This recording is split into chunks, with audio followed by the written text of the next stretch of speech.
1971, the world's first refuge opened in Chiswick. Many of you weren't even born then, but those of us who were around in those very far off days remember how different life was for women, and above all, for women living with abuse. They were effectively prisoners in their own homes, held captive by the one person they should have been able to trust.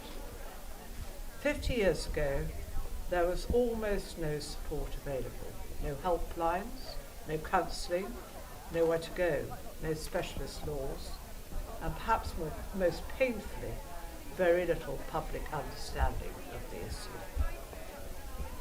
It was a taboo subject. What happened at home stayed at home.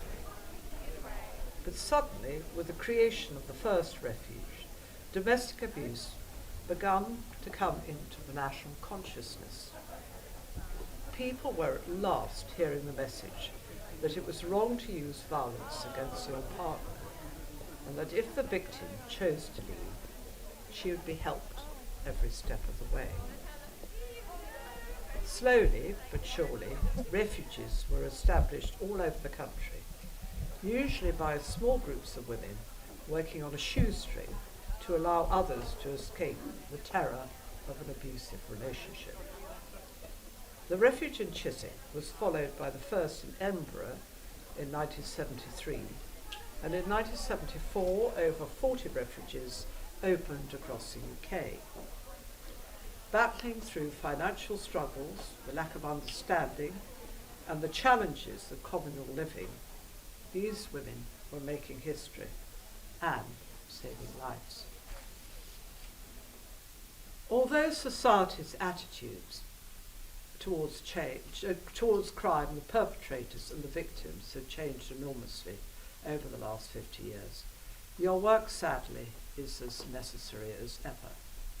We know that 1 in 4 women in England and Wales will at some point experience domestic abuse. Thankfully, you continue to make history and to save lives, working with many thousands of women every day. This morning, I visited the first refuge in Chiswick. It was abundantly clear that it remains a beacon of hope and healing for its inhabitants.